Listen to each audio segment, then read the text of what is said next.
Bonsoir Olivier Véran. Bonsoir Olivier. Merci beaucoup d'être avec nous pour cette première émission. L'actualité est extrêmement chargée. Vous êtes un ministre qui en permanence est confronté à des difficultés, à une crise sanitaire qui obsède les Français. Est-ce que la quatrième vague est déjà là ou est-ce que nous pouvons l'éviter? La quatrième vague a commencé au mois de juillet. Nous sommes actuellement à 20 000 contaminations par jour. Sur tout le territoire national, ça fait plusieurs semaines déjà que nous sommes à ce niveau de contamination. Nous ne sommes pas les seuls en Europe. Les voisins qui nous entourent sont soumis aussi à cette quatrième vague. Vous le savez, elle est portée par ce variant Delta qui est plus contagieux et plus dangereux. Est-ce que vous estimez que la crise est maîtrisée au moment où nous parlons? La quatrième vague est là. Est-ce que vous tenez, je dirais, les tenants et les aboutissants qui permettent aux Français d'affronter ça avec les difficultés qu'on connaît, mais de les affronter, on pourrait dire, sereinement? Ce que je peux vous dire, c'est que si nous n'avions pas les armes dont nous disposons en France aujourd'hui, cette quatrième vague aurait eu un impact terrible au cœur de l'été. Ces armes, quelles sont-elles? D'abord, les vaccins, évidemment. Je vais y revenir, on va y revenir, j'imagine, dans la soirée. Deuxième arme, c'est les tests, notre politique de tests. Et puis ensuite, c'est les mesures type le pass sanitaire qui font qu'aujourd'hui, avec 20 000 contaminations, nous avons un impact sanitaire hospitalier qui est moindre que celui que nous aurions eu et que nous sommes capables de contenir l'épidémie à ce niveau au lieu de la voir flamber comme c'est le cas dans des pays ou dans des territoires dans lesquels la vaccination... Qui veut dire que vous pouvez, pardonnez-moi monsieur le ministre, nous dire ce soir, le virus et le variant Delta ne sont pas en train de nous déborder? Ils nous débordent dans les territoires français où la vaccination est insuffisante. Les Antilles ? Les Antilles, la Polynésie française. Mais excusez-moi une seconde. Oui. On nous a beaucoup raillé, Yves Calvi. On nous a raillé pendant des mois. On a parlé du retard français qui serait irrattrapable en matière de vaccination. On nous disait, regardez les Anglais. Aujourd'hui, où en sommes-nous? Nous sommes au niveau des Anglais et nous allons les dépasser en matière de vaccination. Quand le président de la République avait annoncé, il y a quelques mois déjà, que nous aurions proposé avant la fin de l'été le vaccin à la totalité des adultes de ce pays, on nous disait c'est absolument impossible, c'est ridicule. Or, nous y sommes. Il y a plus d'1 million de créneaux de vaccination qui sont disponibles. Bientôt 48 millions de Français auront eu une première injection et ce sera 50 millions dans les jours qui vont suivre. On nous disait également... Vous vous engagez pour 50 millions fin août? Je m'engage pour 50 millions fin août ou dans les jours qui suivront. Ça va être, je dirais, c'est la photo finish va se jouer entre le 30 août et le 5 septembre. Pardonnez-moi, mais à ce stade-là, on rentre dans les meilleures nations du monde. Nous sommes déjà dans les meilleures nations du monde. Nous avons dépassé l'Italie depuis longtemps, l'Allemagne, nous avons rejoint l'Angleterre. Devant nous, il y a l'Espagne, il y a Israël et quelques petits pays. Nous sommes parmi les pays qui ont le plus vacciné au monde et nous n'allons pas nous arrêter là. Notre dynamique de vaccination, elle est telle que nous visons, j'ai envie de vous dire, sky is the limit. L'idée, c'est que nous puissions proposer vraiment le vaccin. Sky is the limit, c'est beaucoup. Et encourager celles et ceux qui ne l'ont pas encore été. Deuxième point, on nous disait, votre passe sanitaire, ça ne marchera pas. Vous n'aurez pas la possibilité de faire des tests au cœur de l'été, pendant les vacances scolaires, on va y tous revenir. ceux qui en ont besoin. 6 millions de tests réalisés la semaine dernière. Une journée à plus d'1 million de tests. Notre système, grâce aux pharmaciens, aux laboratoires et à tous les acteurs de santé, il a tenu. On nous disait également que l'hôpital, au cœur de l'été, n'était pas préparé pour affronter une vague épidémique. Nous avons plus de 2200 patients atteints de Covid en réanimation et les hôpitaux, grâce à la force de nos soignants, ont tenu. Je vous le dis parce que... On nous rend jamais, je dirais, grâce pour ce qui fonctionne. On parle beaucoup de ce qui ne marche pas dans notre pays. C'est un peu normal aussi. Oui, mais c'est aussi être dans mon rôle et c'est pas un auto-satisfecit que je... ça y ressemble un petit peu. Je salue les soignants. Non, je salue d'abord la volonté du président de la République et les annonces fortes qu'il a faites qui ont eu des conséquences sur l'élan vaccinal dans notre pays et également sur le pass sanitaire. Je salue la représentation nationale qui s'est accordée pour mettre en place une loi qui va vers la vaccination obligatoire des soignants et le pass sanitaire. Si nous n'avions pas ces outils, Yves Calvi, nous aurions confiné cet été, c'est ma conviction. J'en suis à peu près certain. Il suffit de regarder ce qui se passe en Martinique et en Guadeloupe, où là-bas les populations ne sont pas assez vaccinées pour s'en convaincre. Est-ce qu'on a été injuste avec vous, finalement? Il y a une dimension affective aussi dans votre réaction ce soir. Ah non, il n'y a absolument pas de réaction affective. C'est plutôt une fierté nationale. C'est pas une fierté personnelle. Il n'y a rien de politique dans ce que je vous dis. Je vous dis juste qu'on ne salue pas suffisamment la capacité de résilience des Français, le courage des Français, qui sont très majoritaires à bien accueillir le pass sanitaire et qui ont retrouvé, je dirais, une vie quasi normale au cœur de l'été. Et l'ensemble des mesures qui ont été prises et le courage et l'abnégation des Français ont fait en sorte que nous avons non seulement pu sauver des vies au cours de l'été, mais aussi, je dirais d'une certaine manière, sauver le pays, en tout cas lui épargner un nouveau confinement. D'autres pays n'ont pas eu cette chance. Je pense même à l'Australie par exemple, ou au Japon qui fait face aujourd'hui à une vague absolument terrifiante avec des hôpitaux qui débordent. Puisque vous avez démarré cette émission en nous disant mais nous sommes bien dans la quatrième vague, le pic de la quatrième vague c'est pour quand? Ce que nous dit l'Institut Pasteur avec les modèles, vous savez, que nous connaissons, c'est qu'en l'état actuel des choses, nous pourrions avoir atteint le pic de réanimation dans quelques jours et qu'ensuite on pourrait avoir une stabilisation des entrées et des sorties en réanimation, c'est-à-dire qu'on évite la saturation des hôpitaux, et ensuite on pourrait espérer une baisse. Mais je mets un bémol à cela, puisque dans quelques jours, il y aura la rentrée scolaire, et actuellement, il y a aussi de nombreux Français qui étaient en vacances dans les régions du sud et du sud-ouest de la France, là où il y a la plus forte circulation du virus, qui vont retourner chez eux dans des régions qui ont été peu touchées par la 4e vague. C'est pourquoi il faut être extrêmement vigilant, et je demande aux Français qui nous regardent de faire très gaffe dans les jours et les semaines à venir, de respecter les gestes barrières, de porter le masque partout où c'est nécessaire, de se laver les mains, vous savez tout cela. Donc annoncer le pic, en fait, est une bonne nouvelle. Vous nous dites que la situation est maîtrisée, je vous ai bien compris. Je vous dis que depuis quelques jours, on constate une diminution Vous ne l'attendiez pas si tôt. de la circulation. Vous ne l'attendiez pas si tôt. Ah, moi j'ai toujours cru à la fois dans l'impact de la vaccination, à la fois dans l'impact du pass sanitaire et dans notre capacité à tester les Français qui ont besoin d'être testés sans allonger les délais de résultats. Et c'est ces facteurs combinés qui nous permettent aujourd'hui de regarder devant nous avec moins d'inquiétude qu'il y a un mois avant que les Français ne partent en vacances. La Haute Autorité de Santé va nous informer sur ce dossier ? La Haute Autorité de Santé va nous informer bientôt sur la question de la 3e dose de vaccin, qui est une question que se posent aussi les Français, puisque j'ai saisi la Haute Autorité de Santé au cœur de l'été pour qu'elle nous réponde sur cette question. Je rappelle brièvement, la 3e dose, c'est de se dire, une fois que vous avez eu 2 doses, vous êtes protégé, mais la protection conférée par le vaccin, elle peut diminuer au fil du temps, au fil des mois, et il faut donc proposer une 3e injection à celles et ceux qui sont les plus fragiles. J'attends l'avis de la Haute Autorité de Santé, mais je postule, pour une fois, je prends un petit risque, qu'elle nous dira probablement de faire cette 3e injection chez toutes les personnes âgées de 65 ans et plus, qui sont les personnes qui sont traditionnellement appelées à se faire vacciner contre la grippe. Et donc, sans attendre, j'ai demandé à mes équipes, à mes services, de mettre en place ce programme de 3e dose pour toutes celles et ceux qui en relèvent. Ce ne sera pas une obligation, je le rappelle, mais ce sera une incitation forte pour que cette protection acquise par la vaccination dure. Sous réserve de l'avis définitif de la Haute Autorité de Santé, vous nous annoncez ce soir la 3e vaccination. Je vous annonce la 3e, c'est le président de la République qui a annoncé la 3e vaccination cet été. En marche, je veux dire, on s'est compris, effective. Et les conditions de cette 3e injection pourraient être de le proposer à tous les Français âgés de 65 ans et plus, et ceux qui sont plus jeunes, ceux qui sont éligibles, atteints de maladies chroniques qui sont très fragiles. Ceux qui sont éligibles, par exemple, au vaccin pour la grippe. Contre la grippe, la vaccination contre la grippe. On pourrait démarrer début septembre. Il y aurait forcément, de toute façon, un délai d'au moins 6 mois entre la 2e injection et la 3e injection. Donc que les Français ne se précipitent pas. On ouvrira la possibilité, lorsque ce sera arbitré, d'abord présenté par la Haute Autorité de Santé, puis arbitré par le Président de la République. Donc je mets beaucoup de pincettes encore dans ce que je vous dis. On ouvrira la possibilité d'avoir cette 3e injection dès le début septembre, pourquoi pas. Elle sera gratuite ? Évidemment. Remboursée par la Sécu ? Évidemment. Prise en charge ? Évidemment. C'est le cas depuis le début. On a un système de solidarité nationale, une sécurité sociale qui paye les tests, qui paye les vaccins, qui paye les traitements, qui paye les transports pour aller chercher les personnes âgées chez elles quand elles sont trop isolées pour venir d'elles-mêmes. Il vous arrive de vous dire que c'est excessif ? Moi, je ne considérerais jamais que la sécurité sociale protège trop. Oui, pardonnez-moi, la santé a un prix. S'il y a quelqu'un qui le sait, c'est bien vous. La santé a un prix, oui, mais la santé, c'est aussi une richesse pour notre pays. Regardez ce qui se passe quand la santé s'effondre. Regardez ce qui se passe quand on est obligé de confiner un pays pour sauver des vies.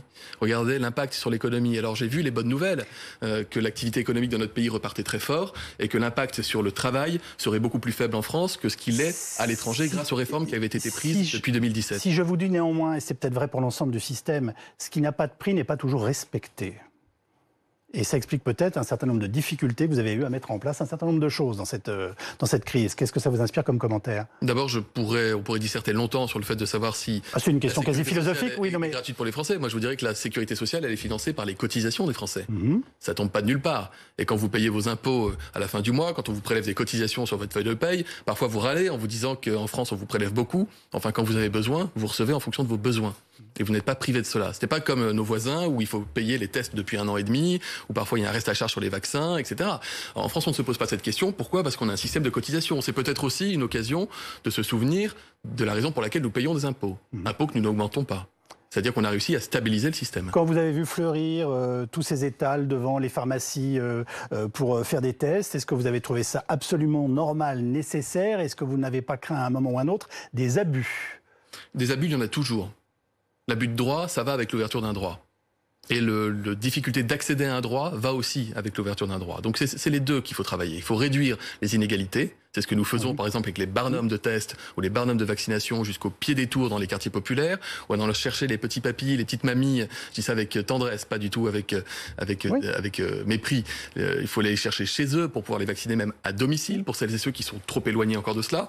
Et s'il y a des abus, écoutez, c'est tout à fait possible. D'abord, les abus parce qu'il y a des gens qui ont peur. Donc il y a des gens qui sont testés tous les 4 matins parce qu'ils ont peur de l'avoir. Bah voilà, vous avez compris de quoi je vous parle. Oui, enfin la peur d'avoir le Covid en soi est quelque chose qui respectable.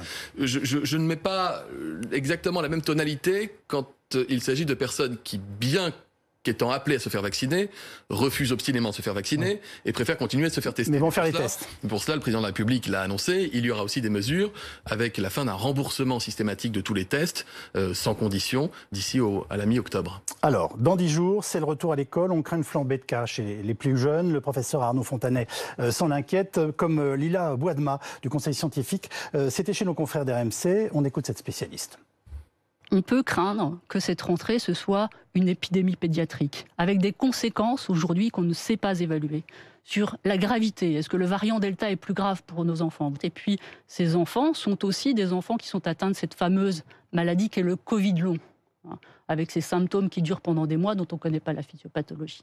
Alors, une chose très importante, même si le pourcentage n'augmente pas de ces cas graves d'enfants, en valeur absolue, le nombre d'enfants qui pourraient arriver dans nos hôpitaux pourrait être très important. Le virus circule très vite, que les adultes ne sont pas complètement vaccinés, eh bien ça va atteindre beaucoup d'enfants.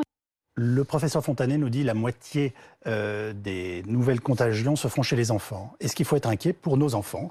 Et puis après, on va voir si eux-mêmes sont des vecteurs de maladies importants aujourd'hui.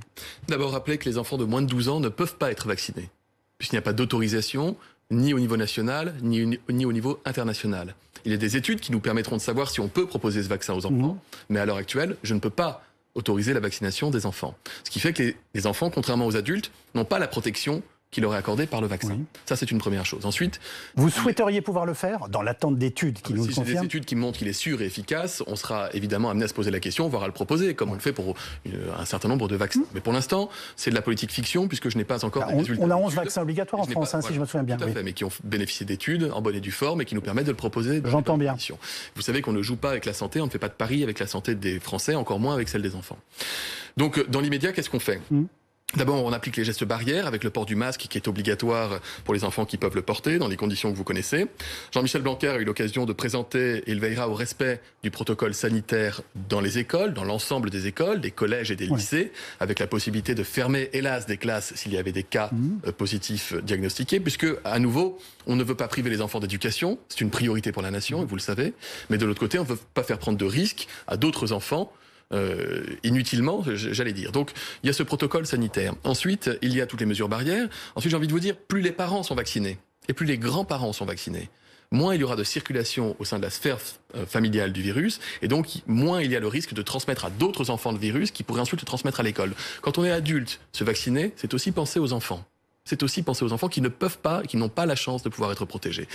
Je n'ai pas aujourd'hui de signaux d'alerte des réanimateurs pédiatriques sur une augmentation importante du nombre de cas chez les enfants. C'est-à-dire qu'on a des enfants et des adolescents qui peuvent être hospitalisés.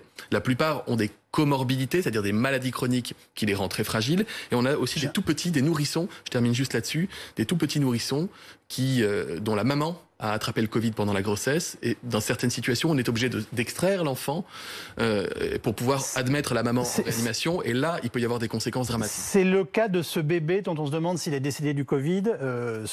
En fait, vous venez de vous donner des informations sur ce bébé? Je ne me permettrai pas de vous donner des informations. D'abord parce qu'il y a un secret médical. Ensuite parce que je n'ai pas les informations détaillées. Mais vous suivez quand même cette question et ce dossier, j'imagine. J'ai passé mon été à suivre, je vais vous dire, entre l'outre-mer, entre la question pédiatrique, entre accompagner Jean-Michel Blanquer pour faire en sorte que du point de vue sanitaire, la rentrée se passe le mieux possible. Vous imaginez bien que l'été a été chargé et c'est tout à fait normal. Donc on n'a pas encore. Mais par contre, ce que dit cette réanimatrice, elle a raison de le dire, c'est que plus vous avez d'enfants qui seraient contaminés par le Covid, statistiquement, même si les cas graves sont rarissimes, plus vous auriez de cas graves potentiels. Donc on ne reste pas les bras croisés. On agit, on fait de la prévention, on surveille et on intervient avec une graduation des protocoles sanitaires dans les écoles. Alors nous sommes en ligne avec le docteur Christophe Battard. Bonsoir docteur. Bonsoir M. Calvi. Avons-nous des raisons d'être inquiets et donc attentifs à nos nouveau-nés, puisque la question est posée depuis ce matin? Je crois que la question elle est posée depuis longtemps parce qu'on avait mis en accusation nos enfants depuis le début de la pandémie et on avait réussi avec les études du professeur Cohen à montrer au Conseil scientifique et au gouvernement que la pandémie ne venait pas par les enfants mais venait par les adultes. Et donc je reprends complètement les mots du docteur Véran, ministre, qui dit qu'il faut que les grands-parents soient vaccinés, qu'il faut que les parents soient vaccinés, parce qu'on ne peut pas encore vacciner les tout-petits. Je vous rappelle juste un petit truc, c'est que en pédiatrie, on favorise le cocooning. Et le cocooning, c'est protéger le petit nourrisson et la maman qui est enceinte de la grippe. Eh ben, on va vacciner le père, la mère, les grands-parents contre la grippe, la femme de ménage, tout le monde qui vient autour pour protéger ce couple mère-enfant, pour protéger les plus faibles. Eh ben, on peut peut-être appliquer ce système de cocooning pour la famille. Avez-vous, vous, été confronté d'une quelconque façon à des cas en ce moment de bébés naissants et étant atteints du Covid, par définition contaminés par leurs parents? Alors, j'ai un petit exemple sympathique qui m'est resté en travers de la gorge, une petite Maya. Pour le repas de Noël, vous savez, on sortait du confinement et on avait dit qu'il fallait se tester si on se voyait. Et voilà. Et ben, cette petite Maya qui avait 3 mois est allée au repas de Noël chez ses grands-parents avec ses parents. Et les parents s'étaient testés au mois de décembre, hein, 2 jours avant, ils s'étaient testés. Et ils n'avaient pas su que le grand-père et l'oncle ne s'étaient pas fait tester. Manque de chance, ils avaient effectivement le Covid tous les deux et ils ont contaminé les parents et ils ont contaminé ce petit nourrisson de 3 mois, cette petite Maya qui a fait de la fièvre. Voilà, ça induit ce type de comportement qui ne va pas dans le bon sens, puisque le bon sens, c'est comme je viens de vous dire, le cocooning, protéger les plus faibles. Eh bien, ces comportements déviants ont fait que ce petit bébé a été malade. Alors, elle n'a pas été grave, mais ça induit quand même des problèmes et des dysfonctionnements dans les familles qui ne devraient pas avoir lieu, puisque le sens serait que tout le monde se teste. Et maintenant, on n'en est plus là. On en est à tout le monde doit se vacciner. En tout cas, vous avez été parfaitement clair, Christophe Battard, et comme le ministre de la Santé, vous venez de nous dire qu'il y a une chaîne familiale de responsabilité et qu'elle concerne bien entendu grands-parents, parents, oncles, bref, toute la famille, notamment vis-à-vis de nos enfants et des plus jeunes. Alexis Cuvillier, merci d'être avec nous. Vous êtes l'un de nos spécialistes santé. On fait le point avec vous ce soir sur la vaccination. Alors, où en sommes-nous ce soir? Eh bien, sur la vaccination, vous le disiez, monsieur le ministre, la France continue d'avancer assez fort et n'a plus à rougir de la comparaison avec ses voisins. Plus de 70% de la population est vaccinée avec au moins une dose de vaccin. 61%, un peu plus de 61% des Français disposent maintenant d'un schéma vaccinal complet. Lorsque l'on regarde dans le détail par classe d'âge, on avance fort chez les 12-17 ans qui ont été les derniers à entrer, la dernière population qui a été éligible à cette campagne de vaccination.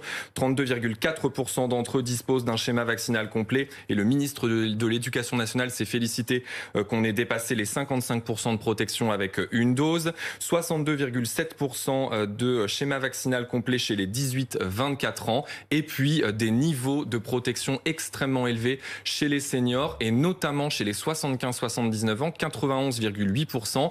On disait souvent qu'il était difficile d'aller bien au-delà de 80% d'une classe d'âge, mais ce chiffre montre qu'on a encore progressé, même si c'est une population, vous l'avez annoncé, monsieur le ministre, vous l'avez confirmé, qui sera bientôt concernée par une 3e dose de vaccin. Ces chiffres étaient inimaginables il y a encore très peu de temps, hein. On est d'accord, monsieur le ministre? Nous, on les a toujours considérés comme réalistes. Ah bon, très bien. Mais non, mais je vous le dis. Nous, journalistes, on a été d'un pessimisme abominable. Je vous l'ai dit. Non, ce qui est important de retenir, d'abord, c'est 70% de la population générale, mais si on prend la population vaccinable, c'est-à-dire qu'on enlève les moins de 12 ans qui ne peuvent pas être vaccinés, on est à plus de 80%. C'est-à-dire que plus de 80% des Français qui peuvent se faire vacciner ont déjà reçu au moins une injection. Ça, c'est important. Ça minimise aussi, pardonnez-moi de le dire, les mouvements de grogne qu'on entend et dont parfois on parle beaucoup, notamment les samedis après-midi pendant l'été. J'ai quand même suivi l'actualité aussi de ce point de vue-là. Oui. Pardonnez-moi, on a des chiffres de confiance dans la vaccination qui dépassent totalement ce que montraient les enquêtes d'opinion il y a encore quelques mois. Ça veut dire que le travail de pédagogie, le travail de confiance qui a été porté par les médecins, par les pharmaciens, les biologistes, par les médias, un petit peu les politiques quand même, ce travail-là de confiance est en train de payer, et c'est ce qui nous permet, encore une fois, d'avoir un impact moindre. Si vous regardez pardon, mais c'est important de vraiment faire ce distinguo. La Guadeloupe et la Martinique, j'étais en Martinique la semaine dernière, où le taux de couverture vaccinale est de 25 à 30%. Les gens ne sont pas protégés contre le Covid, ils ne sont pas protégés contre le variant Delta. Les hôpitaux sont plein à craquer. On envoie des centaines de soignants, et je les remercie, de métropole vers les Antilles pour pouvoir filer un coup de main, essayer de sauver des vies dans des conditions très difficiles. On voit vraiment la différence entre un territoire qui est vacciné et un territoire qui ne l'est pas. Ça devrait terminer de convaincre les sceptiques. Justement, alors nous partons en Guadeloupe où on va retrouver nos envoyés spéciales Justine Fontaine et Alexia Ferré. Situation toujours très tendue sur l'île. Justine, nous avez-vous dit en préparant l'émission, hein. Oui, situation très tendue puisqu'on compte plus de 1000 contaminations par jour ici sur l'île. C'est du jamais vu, hein, même lors des vagues précédentes. Alors effectivement, la conséquence, ce sont des hôpitaux débordés, des services saturés. En réanimation, il n'y a plus de place. Alors les patients âgés de plus de 50, 60 ans ne peuvent pas aller en réanimation. Ils sont hospitalisés. Certains, après quelques jours, vont mieux, mais d'autres ne s'en sortent pas. Chaque jour, les soignants sont confrontés à des décès. 1, 2, 3 décès par jour en fonction des services. La semaine dernière, sur l'île, on a comptabilisé plus de 60 décès. Le patient le plus jeune était âgé de 48 ans et aucun n'était vacciné. La vaccination, c'est effectivement l'enjeu ici. C'est une grande problématique. Beaucoup n'ont pas confiance en ce vaccin. Ils n'ont pas confiance envers les autorités sanitaires et ils croient à une médecine alternative, à des traitements à base de plantes. Ce que l'on a constaté tout de même, c'est qu'il semble y avoir une prise de conscience. Hier, justement, au CHU, une dame de 63 ans, hospitalisée depuis une dizaine de jours, nous a dit que, eh bien, ça y est, elle était décidée, elle allait se faire vacciner. Et c'était le cas également de sa fille, aide-soignante elle-même, réticente face au vaccin. Mais là, en voyant l'état de sa mère à l'hôpital, eh bien, elle a été convaincue. Actuellement, donc, sur l'île, plus de 23%, un petit peu plus de 23% de la population est vaccinée. Merci beaucoup, Justine. Bon, la situation est, on l'a compris, hein, très grave dans les Antilles. Une épidémie de non-vaccinés dans les Antilles. Une épidémie de non-vaccinés. Et qui atteint des proportions. Moi, je vous dis, j'étais marqué. On était avec Sébastien Lecornu en Martinique pour aller à l'hôpital de Fort-de-France, où la situation est aussi très, très grave là-bas. Et les médecins qui sont sur place, les infirmiers, les soignants, les pompiers qui sont très mobilisés. C'est une situation telle qu'on ne l'a pas connue même dans le Grand Est pendant la première vague. Hein. Est-ce qu'il faut envoyer des renforts pour la Guadeloupe et d'une façon plus générale dans les Antilles? Mais on le fait. Il y a plus de 800 soignants déjà qui sont partis. Plus de 800 soignants ont généralement renoncé à leurs vacances en métropole pour partir vers les Antilles, vers la Polynésie française, qu'on n'oublie pas aussi. Il y a un premier convoi de soignants qui est parti là-bas. On envoie aussi du matériel médical, on envoie évidemment des vaccins, on envoie de soutien psychologique aux soignants qui sont là-bas. Je vous assure, vous rentrez dans l'hôpital, dans le service de réa dans lequel j'étais, les patients qui ont 25 ans, 30 ans, 40 ans. Alors j'entends que les sceptiques vont dire que je fais encore du pathos, etc. Mais enfin, c'est la réalité telle qu'elle existe et telle qu'elle vous est traduite par les soignants qui ne dorment pas là-bas, qui sont en permanence sur le qui-vive et qui se battent pour sauver le maximum de vies dans des conditions qui sont très difficiles. Imaginez une seconde qu'au cœur du mois d'août, on a multiplié en urgence le nombre de lits de réanimation par 5 à 6 en Guadeloupe et en Martinique. Par 5 à 6. Donc la situation est catastrophique et vous nous dites la seule réponse aujourd'hui c'est la vaccination. Vous avez entendu une bonne partie de la population. Quand je disais que le pass sanitaire et la vaccination nous avaient permis d'éviter le confinement en métropole, dans les Antilles, il n'y avait pas encore le pass sanitaire, il n'était pas encore applicable, et surtout il n'y a pas eu suffisamment de vaccination, on a été obligé de mettre en place un confinement généralisé qui va nous permettre de faire un effet de coupe-feu sur l'épidémie et de sauver beaucoup de gens, beaucoup de vies. Donc je vous dis ça parce que je regardais aussi sur les réseaux sociaux, etc. Parfois une forme de négationnisme de l'épidémie, de la vague, de la gravité, y compris dans les Antilles, y compris en provenance d'ailleurs des Antilles, avec des discours que je ne comprends pas, que je n'ai jamais compris, que je ne comprends plus, et qui sont absolument irresponsables à l'heure où les populations font face à une vague, je le dis, d'une intensité dramatique. Je nous ramène en métropole, monsieur le ministre. Que sait-on de l'incidence au moment où nous parlons ? De l'incidence. De l'incidence, c'est-à-dire où en est l'incidence aujourd'hui de la maladie. Est-ce qu'on assiste, du taux d'incidence, bien entendu, le taux d'incidence, et est-ce qu'on assiste, comme on le murmure, à une baisse effective? On était environ à 20 000 cas par jour, une petite baisse depuis 5-6 jours, mais je vous le dis, il faut faire attention, parce que d'un côté on a la baisse, une bonne nouvelle, impact du pass sanitaire et de la vaccination. De l'autre côté, il va y avoir la rentrée scolaire et les gens quittent le sud-est et le sud-ouest, retournent dans leur lieu de résidence et peuvent y apporter le virus et ça peut faire des foyers épidémiques. Donc on reste très prudent dans la période. C'est ce que vous nous disiez en tout début d'émission, c'est-à-dire que vous êtes optimiste, les chiffres sont bons, mais tout le monde n'est pas rentré de vacances. Exactement. Il y a des données, et puis il y a des données face à ce variant Delta qui nous échappe encore. On ne sait pas tout sur ce variant Delta, il suffit de regarder à l'étranger comment les choses se passent. Regardez le Japon, encore une fois, qu'on citait en exemple de pays non touchés par le Covid et qui aujourd'hui fait face à une vague dramatique. Le pass sanitaire, maintenant, il est finalement validé par une majorité de Français, 77% pour le voyage, 64% pour l'accès au restaurant. C'est la meilleure réponse à ceux qui ont encore défilé samedi dans la rue ? Oui, je pense qu'il n'est plus de temps de défiler. D'ailleurs, je constate qu'il y a une baisse importante du nombre de manifestants samedi dernier. Et je pense que c'est pas un hasard, parce que cette manifestation de samedi dernier s'est déroulée une fois que le pass sanitaire avait montré au plus grand nombre qu'en fait, la vie du pays ne s'écoulait pas, que nos libertés publiques, personnelles et collectives n'étaient pas mises à mal, et qu'à l'inverse, on avait évité la fermeture des bars, des restaurants, des lieux de culture, des lieux sportifs, qu'on avait évité un confinement, que les choses se passent bien. Oui. Donc je crois que le temps de la peur n'est plus venu. Ensuite, vous avez toujours des gens qui soufflent sur le feu. Là, je parle 2 secondes des responsables politiques, pour ceux qu'on peut qualifier de responsables. Vous avez des gens qui, surtout à l'extrême droite, continuent de souffler sur les braises, en espérant y faire leur miel. Florian Philippot sera notre invité à 20h. Est-ce que vous avez un message à lui adresser? Qu'avez-vous envie de lui dire en tant que responsable politique? Il n'est pas responsable politique. Pardon, être responsable politique, c'est d'abord avoir un mandat pour pouvoir parler au nom des Français qui vous ont élus, et puis c'est surtout, de façon très factuelle, agir en responsabilité pour l'intérêt général. Quand vous n'avez de cesse que de souffler sur les braises pour essayer de faire monter la peur, la crainte, et de créer de l'animosité, de la tension dans la société, ce n'est pas être responsable politique. Par contre, j'attendrai, de la part de vrais responsables politiques, un discours peut-être un peu plus incisif, sur la situation sanitaire et sur les recommandations avec des appels à la vaccination. J'entends que les candidats, par exemple, à droite à la présidentielle, je parle de Xavier Bertrand ou de Valérie Pécresse, s'expriment en ce moment, et c'est leur droit, sur la chasse, sur les animaux mécaniques dans le pays nantais.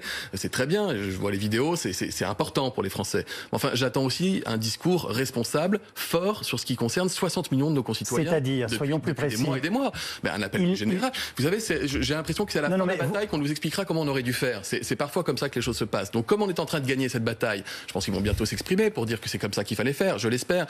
Je dis juste qu'il faut qu'on ait tous, dans la période, un discours hyper responsable. Vous venez de me dire, pardonnez-moi, la droite, faites-vous vacciner. Vous venez de me dire, la droite est en campagne, elle ignore la vaccination.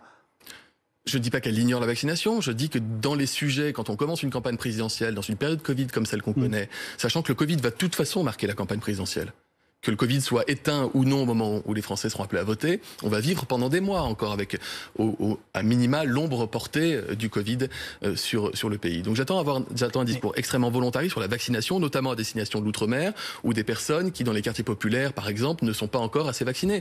Et à gauche, j'ai suivi un peu à distance les universités d'été des écolos. J'ai entendu qu'on voulait réinventer des mots.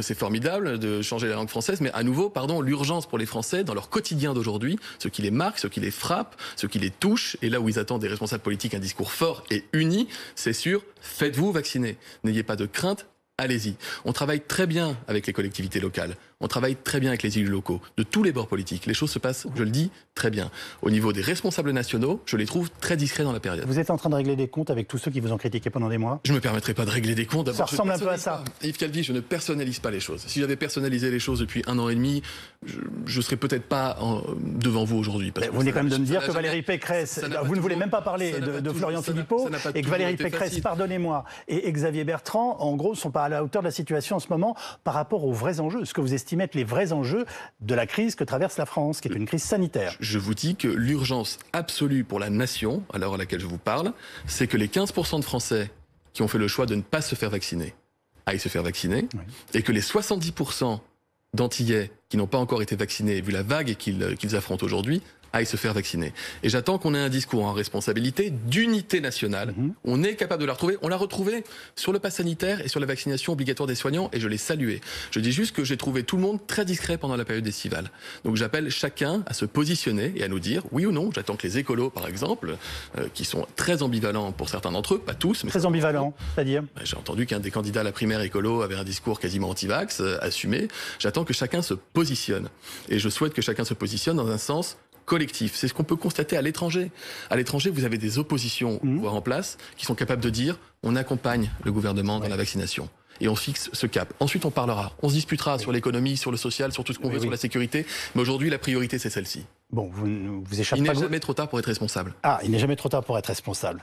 Le départ de Didier Raoult de l'IHU est-il nécessaire? Alors là, je le dis tout de suite, c'est une décision purement locale. Vous avez le CHU, vous avez l'université, des acteurs publics et privés. Le professeur Raoult a atteint l'âge de la retraite. Il est d'ailleurs aujourd'hui consultant. Il va avoir bientôt, je crois, 70 ans. Et donc, il va être mis en place, si j'ai bien compris, au niveau de l'IHU, qui est un bel institut, un jury international pour déterminer quelle sera la personne qui succédera au professeur Raoult si d'aventure les administrateurs de l'IHU décidaient de ne pas le reconduire compte tenu de la limite d'âge qu'il a atteinte. Il explique être un bouc émissaire. Est-ce que vous le comprenez? S'il est un bouc émissaire, c'est du temps qui passe. Puisque c'est l'âge de la retraite qui le frappe. Ce n'est pas une décision politique, ni la volonté de lui nuire en aucune manière. En tout cas, on se demande encore pourquoi le président Macron est allé lui faire la courte échelle dans son institut l'an dernier. Non, on ne se demande pas. C'est une question que vous vous êtes posée? Non, on ne se demande pas pourquoi. J'en avais parlé d'abord avec le président avant qu'il y aille, et après qu'il y soit allé. Qu'est-ce que vous lui avez dit à l'époque? Moi-même, j'ai suffisamment de liens et de conversations avec Didier Raoult sur des sujets de virologie, sur des sujets qui ont un lien avec des tests ou avec des examens qu'il peut réaliser. Moi, je ne mélange pas tout.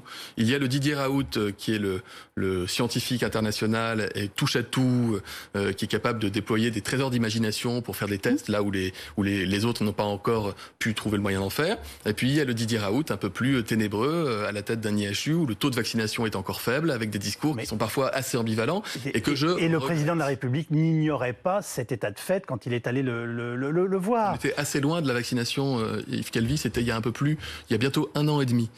Et encore une fois, s'il y avait eu un problème avec Didier Raoult à la tête de l'IHU, nous n'aurions pas confirmer notre confiance à Didier Raoult quand il était encore en âge d'exercer ses fonctions. Donc il était normal d'aller à l'époque le consulter, ou en tout cas d'avoir cet échange avec lui. C'était aussi légitime que lorsque le président de la République s'est déplacé dans des instituts à Paris ou ailleurs en province, ou lorsque j'étais à ses côtés pour des nombreuses visioconférences avec des réanimateurs, avec des chercheurs, avec des virologues. On a un milieu hospitalier universitaire de grande qualité dans notre pays. On écoute tout le monde, on prend les avis de tout le monde. On n'est pas toujours d'accord quand on écoute. Mais on prend au moins la peine d'écouter. Comment expliquez-vous les retards français dont vous n'êtes pas responsable, de nos laboratoires pour nous apporter aujourd'hui des traitements et comment l'expliquez-vous alors que nous sommes encore une grande nation dans ces différents domaines? Mais oui, on a eu nos succès, nos faiblesses. On a eu des succès, l'identification du génome du virus, c'est en France que ça s'est fait, la découverte de certains anticorps monoclonaux, des grandes publications de grande qualité, notamment par des membres du conseil scientifique sur le fonctionnement de ce virus, ça c'était des points positifs. Le point négatif, c'est qu'on n'a pas de vaccin français. Bon, ben ça c'est un fait, on n'a pas de vaccin français, peut-être que Sanofi aboutira, je lui souhaite d'aboutir. Mais pardonnez-moi, le vaccin Sanofi sera prêt pour la 3e dose? Je ne sais pas s'il sera prêt pour la 3e dose, mais je sais une chose, c'est que je suis incapable de vous dire si on en a fini avec ce virus, ou s'il y aura d'autres mutations ou non, et que plus on aura de vaccins mis au point, de mécanismes et de fonctionnalités différents, plus on sera armé pour faire face à toute éventualité. Vous savez, si on parle de 4 vagues, pas d'une vague, et on parle de variant Delta, pas du premier Covid-19. Donc les mutations, les vagues successives, l'adaptation de ce virus à notre environnement et aux outils qu'on a mis en place pour lutter contre lui, nous ont appris la modestie au niveau scientifique. Donc, encore une fois, on continue, on pousse les feux de la recherche, du développement, on ne se prive de rien, d'aucun atout, d'aucun outil, et on verra à la fin si on a bien fait ou non. Je ne cherche pas des fautifs, je cherche à comprendre, parce que justement, nous sommes a priori un pays qui est plutôt leader dans ce domaine. Donc c'est quoi la faute? À pas de chance, on n'a pas été assez curieux, on ne pouvait pas mettre assez d'argent. L'ex-président des États-Unis, qu'on a tous tellement critiqué, lui, a mis des centaines de millions pour obtenir un vaccin, il l'a obtenu. Enfin voilà, sans esprit d'ironie. L'aventure scientifique, elle se joue au pied du lit d'un malade. Elle se joue dans un laboratoire. Parfois elle aboutit, parfois elle n'aboutit pas. D'ailleurs, la plupart du temps, elle n'aboutit pas. Et la beauté, si je puis dire, de la recherche, c'est d'être capable d'aller explorer plein de pistes différentes et d'accepter l'idée de se planter.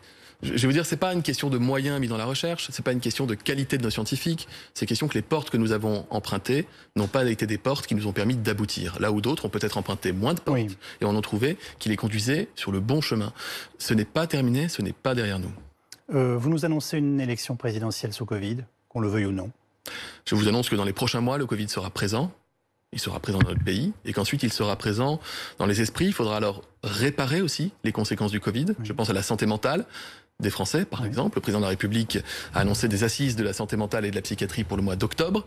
Je pense à la diminution du sport, à la mauvaise alimentation, à une augmentation des pratiques addictives dans notre pays. Je travaille pour présenter aux Français un plan sur le bien-être qui permettra d'apporter des solutions et de faire, je dirais, alors que les Français auront peut-être plus envie qu'on leur parle de santé après le Covid. Je ne me fais pas d'illusions, mais... Non, mais après le Covid, si on pouvait déjà te parler d'après le Covid, ce serait une très bonne nouvelle. On n'en est pas là du tout. Ma question, c'est... Vous avez la transition du Covid vers l'après-Covid avec la nécessité de réparer.